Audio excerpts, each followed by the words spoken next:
علمی، اصلاحی، دعوتی اور تحقیقی بیانات کے لیے مولانا ڈاکٹر سعید عاطف کے چینل کو سبسکرائب کریں۔ سورہ توبہ کی آخری دو آیات۔ یہ آیات بڑی فضیلت رکھتی ہیں، مختلف صحابہ سے ان کی فضیلت منقول ہے۔ اللہ کے نبی صلی اللہ علیہ وسلم کی شان اور آپ کے اوصاف عالیہ بیان کیے گئے ہیں، اور اس سے نبی صلی اللہ علیہ وسلم کی سنت کی اتباع کی اللہ توفیق عطا فرمائے۔ اور ساتھ فإن تولوا فقل حسبي الله لا إله إلا هو عليه توكلت وهو رب العرش العظيم۔ بہت بڑی آیت ہے، بعض نے تو اس کو اسم اعظم کہا ہے۔ حضرت ابو درداء کہتے ہیں کہ جو اس کو صبح و شام یا ہر نماز کے بعد پڑھتا ہے، اللہ اس کی دین دنیا کی مشکلات کے لیے کافی ہوتا ہے۔ رب العرش عظیم کا مالک۔ اس کی وجہ یہ بھی ہے کہ پچھلی دو صورتیں سورہ انفال اور سورہ توبہ میں جہاد کا، قتال کا، مشرکین کے زور کا توڑ تھا اور احکام تھے، سخت تھے۔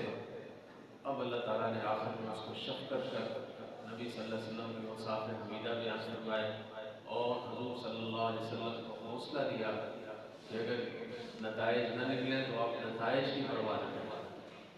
اور اس میں ہمیں بھی سبق ہے کہ ہمارا کام اپنے حصے کی جد و جہد ہے، اپنے حصے کا کام ہے اور شرائط کے مطابق ہے، اور نتائج اللہ کے اوپر چھوڑ دیں۔ وہ سرائکی کا شعر تھا شاکر کا کہ تو دیوا بال کے رکھ چا ہوا جانے خدا جانے۔ ہمارا کام ہے دیوا جلانا، اپنی ہمت، اپنی صحیح، اپنی کوشش ہدایات کے مطابق، صلاحیتوں کے مطابق، اور پھر اللہ سے دعا مانگتے ہوئے نتیجہ اللہ کو چھوڑتا ہے۔ کافر کیا کرتا ہے؟ وہ صرف صحیح کی کوشش کرتا ہے، اللہ کی ذات سے تعلق ہوتا ہے۔ نتیجہ کیا ہے؟ اس کو جب صدمہ پہنچتا ہے تو شدید قسم کے ڈپریشن کا شکار ہوتا ہے، کرائسس کا شکار ہوتا ہے، اور ادھر جب یہ کامیابی نہیں ملتی، نتائج نہیں ملتے، تو ہم کہتے ہیں تقدیر میں یہی لکھا ہوا۔ ایسے موقع پر تقدیر کا عقیدہ انسان کو پاگل ہونے سے، ڈپریشن کا شکار ہونے سے، خراب ہونے سے، تباہ ہونے سے بچا لیتا ہے۔ اس پس منظر میں اب آیت سمجھے، لقد جاءکم رسول من انفسکم، اللہ اکبر، کہ تحقیق اور تاکید کہ تمہارے پاس آ چکے ہیں، تم پر آ چکے ہیں۔ پہلے حضور صلی اللہ علیہ وسلم اہل مکہ پر آئے، لتنذر ام القری ومن حولها، پھر کیا ہے؟ ساری کی ساری انی رسول اللہ الیکم جمیعا، اور یہ ختم نبوت کی طرف اشارہ ہے کہ حضور صلی اللہ علیہ وسلم جس طرح اہل عرب کے لیے آئے، اسی طرح قیامت تک پوری انسانیت کے لیے آپ ہیں۔ اللہ اکبر۔ پھر رسول کے اوپر بھی نکرہ ہے، کامن ہے، معرفہ نہیں ہے، تو کہا کہ بہت عظیم رسول، ایک رسول آئے، خاتم النبیین آئے، اور اپنے شان، اپنی تعلیمات، اپنے اسوہ، اپنے کردار کی وجہ سے بھی بہت عظیم ہستی ہیں کہ جو بندہ لا مذہب بھی ہو، کسی مذہب کو نہ مانے، وہ بھی یہ ماننے پر مجبور ہوتا ہے کہ تاریخی انسانیت میں محمد جیسے کردار کا بلند شخص کوئی نہیں۔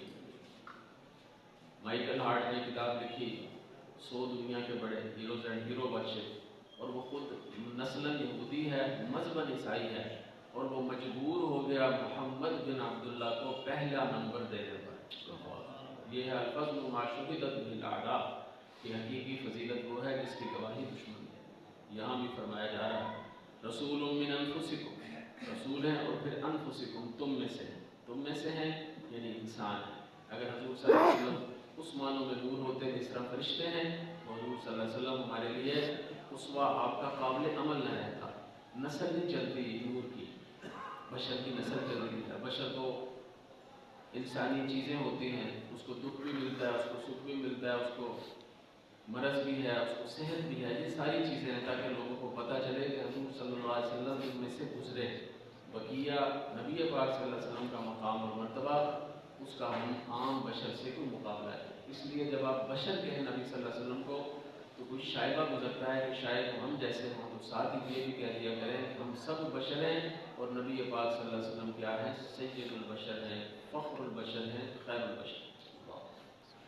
یہاں بھی من انفسکم کے ساتھ کہ دیکھو بچپن تمہارے درمیان گزرا، جوانی درمیانے بعد تمہارے درمیان بھی تھی، جوانی جو بہکنے کی عمر ہوتی ہے، نبی کریم صلی اللہ علیہ وسلم کی پاکیزہ عمر تھی کہ لوگوں نے گواہی دی کہ آپ کسی کنواری عورت سے بھی زیادہ باحیا اور شرمیلے ہیں۔ اللہ، جب مکہ میں دعوت دی تو اہل مکہ نے پیشکش کی، اقتدار کی، مکہ کا لے لو، اور وہاں کے پیسوں کی دلیل لے لو، زن زر اور اقتدار کی، اور اس کے ساتھ ہی پیشکش کی کہ جس حسین عورت کی طرف تم اشارہ کرو وہ تمہارے حرم میں پہنچا دی جائے گی۔ نبی مکرم صلی اللہ علیہ وسلم نے فرمایا کہ میرے ایک ہاتھ پر تم سورج اور ایک پر چاند بھی رکھ دو تو میں اللہ کا دین کا کام نہیں چھوڑ سکتا۔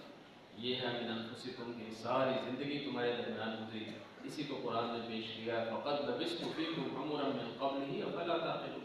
یہ نبی نے تمہارے درمیان اتنی پاکیزہ زندگی گزاری ہے اور تم خود کہتے ہو، جب پہلی دفعہ حضور صلی اللہ علیہ وسلم نے ان کو دعوت دی اور کہا کہ پیچھے سے آ جائے دشمن کا لشکر تو مان جاؤ گے، تو کہا ما جبرنا الا صدقہ، ہماری پوری زندگی کا تجربہ یہ ہے کہ آپ پکے سچے صادق ہیں۔ یہ اپنے اس کریکٹر کا اعتراف۔ آج ہماری دعوت کی کمزوری یہ ہے کہ ہمارے پیچھے وہ دعوت کے پیچھے وہ کریکٹر نہیں ہے، وہ کردار نہیں ہے، ہم کمزور۔ And please don't forget to like and share.